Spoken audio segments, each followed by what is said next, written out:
On November 7, 2022, Sam Bankman-Fried woke up with $16 billion. On November 8, his net worth plummeted to less than $1 billion, according to the Bloomberg Billionaires Index. It's one of the greatest single-day financial losses ever. Bankman-Fried was the co-founder and CEO of the cryptocurrency exchange FTX. Like, what's the extra factor X of Sam Bankman-Fried there? Quantum mechanics.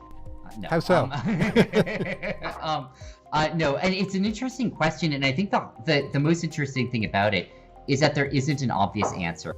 Those words ring true now more than ever. FTX used to be worth $32 billion, but has now filed for bankruptcy on November 11. He summed up the mess in a series of tweets, including this: "I'm sorry, I effed up and should have done better." Ironically, he recently criticized Mark Zuckerberg for bleeding money on the metaverse, leading to mass layoffs at Meta, which I did a video on. His fortunes have now taken a similar turn. Or perhaps his misfortunes are more like the fictional Russ Hanneman from HBO's TV show Silicon Valley. 986 million. I'm not a billionaire anymore, Richard. I'm a 986-ionaire, which isn't even a fucking thing. I'm out of the 3 Comma Club. The sudden fall of FTX came as a shock and will have repercussions for anyone interested in investing in crypto. Yet, upon closer inspection, it's no surprise FTX failed. This video will uncover why. Bankman-Fried grew up on the campus of Stanford University, where both his parents taught law. He worked as a Wall Street trader before co-founding FTX in 2019, alongside former Google employee Gary Wang. FTX was backed by high-profile venture capital firms and became one of the world's largest digital currency exchanges, where customers buy, sell, and store various cryptocurrencies. Very excited to talk to Sam Bankman-Fried, the CEO of FTX. And now you are one of, if not the leader of this industry. The 30-year-old was hailed as the next Warren Buffett and attracted the rich and famous. With FTX, I have everything I need to buy, sell, and trade crypto safely. NBA star Stephen Curry became an ambassador. I'm getting into crypto with FTX. So did the NFL's Tom Brady, who personally invested in FTX. The FTX brand was everywhere, on the arena where the Miami Heat play, though it will now be renamed, on Mercedes Formula One race cars, though those stickers will now be removed. Sam Bankman-Fried, or SBF as he's called, became one of the richest people in the world. His net worth reached a high of $26 billion. You couldn't tell by looking at him. He slept on a beanbag at the office and drove a Toyota Corolla. He did splurge a bit, though. He lives in a luxury penthouse in the Bahamas with a golden doodle named Gopher and 10 roommates. Apparently, his roommates all dated each other at some point. A person familiar with the matter told the crypto news site CoinDesk the whole operation was run by a gang of kids in the Bahamas. Some were former coworkers, some he met at his alma mater, MIT, and one he dated, Caroline Ellison, the CEO of Alameda Research. Alameda Research was a trading firm founded by Bankman-Fried. Although Alameda and FTX were meant to be separate businesses, their ties were unusually close. CoinDesk reviewed a leaked document that appeared to show that Alameda held an alarmingly large amount of the cryptocurrency created by FTX, called FTT. The document revealed 40% of Alameda's assets were in FTT. Technically, that's not illegal, but it did prove that Alameda was heavily dependent on its sister company, rather than relying on an independent asset like other cryptocurrencies or fiat currency, which would have been less risky. Because their financial health was tied together, the failure of one company would risk destroying the other. And that's what happened. So, how did the mess begin? When the crypto market crashed in the spring, Bankman-Fried wanted to save struggling crypto companies by relying on risky bets from Alameda. Alameda committed $500 million to finance crypto lender Voyager Digital. He said he felt a responsibility to act. First of all, it's just backstopping customers and making sure they're protected. But second of all, stopping contagion from spreading through the ecosystem. He was seen as a savior, and that matched the image he wanted to portray to the world. He promised to give away most of his wealth, but his desire to save other crypto companies ended up hurting his own companies. When Voyager Digital filed for bankruptcy protection a month later, Alameda lost $500 million. Alameda was in trouble. In order to save it from imploding, Bankman-Fried then propped up Alameda by secretly transferring $10 billion of customer funds from FTX to Alameda, according to Reuters. He reportedly built a backdoor in FTX's accounting software that let him move billions of dollars without flagging the transactions to anyone, including external auditors.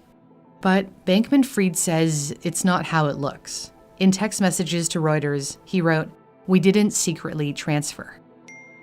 We had confusing internal labeling and misread it," without elaborating further. The story gets crazier. A large portion of customer funds is now missing.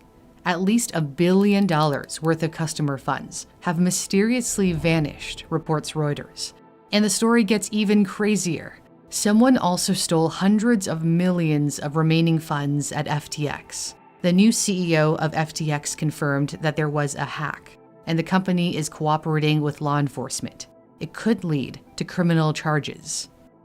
When the financial ties between FTX and Alameda first surfaced in that article by CoinDesk, it worried Binance, the world's largest cryptocurrency exchange. Binance was an early investor in FTX. It decided to offload $580 million of FTX's native token, FTT.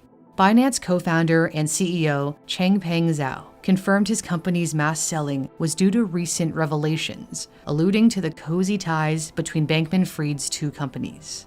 Binance's mass selling caused the price of the token to plummet. Then, other customers also pulled out, fearing this was yet another failing crypto company. They rushed to withdraw $6 billion in just 3 days, and FTX couldn't meet demand.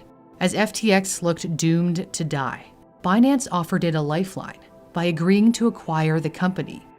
Changpeng Zhao, or CZ as he's commonly known, planned to bail out his arch-rival. But then the bailout didn't happen. Binance backed out as a result of corporate due diligence, and also mentioned the reports of mishandled customer funds and alleged U.S. agency investigations. U.S. regulators are reportedly investigating whether FTX illegally used customer funds to prop up Alameda. FTX's sudden fall from grace has further tarnished an industry that's still recovering from the collapse of crypto prices in May amid rising interest rates. The spectacular fall of FTX could bring more regulation to the crypto industry. The U.S. bans a risky type of crypto trading, in which investors borrow money to make huge bets on the future price of crypto. FTX's American arm is for basic trading to comply with U.S. regulations. Bankman-Fried had lobbied lawmakers for more friendly regulations and donated millions to the Democrats, including $5 million to Joe Biden's 2020 presidential campaign and groups supporting him. The fallout from FTX will take months, if not years, to resolve. Lawyers have to decide whether the exchange can operate. And then there's the issue of all the customers who just want their money back. FTX halted withdrawals until further notice. The question for consumers and companies is how much they'll be able to recover through the bankruptcy process. The new CEO of FTX is veteran Wall Street bankruptcy lawyer John Ray, who handled the cleanup of Enron, which was the largest bankruptcy in U.S. history at the time. Enron had liabilities of $23 billion. FTX's liabilities may be double that amount, as much as $50 billion, according to a legal filing in U.S. bankruptcy court in Delaware. When Bankman-Fried resigned as CEO, he said, "I'm really sorry, again, that we ended up here. Hopefully, this can bring some amount of transparency, trust, and governance. For customers, those are just empty words." Crypto is still a new and relatively untested market. despite the pains right now. Many believe it is the future of finance. If you'd like to learn more about how crypto works, you can learn about the math and technology behind cryptocurrencies through hands-on puzzles. On Brilliant's website and app, you can learn the mechanics of maintaining and securing a cryptocurrency. And then you can decide for yourself if crypto is a fad or the next big thing.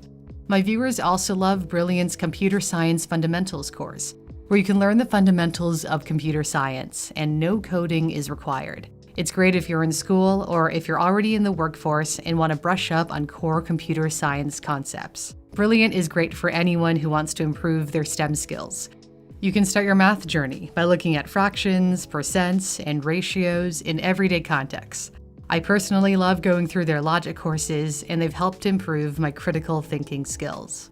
Brilliant is free to try out if you head to the custom link in my description, brilliant.org/newsthink.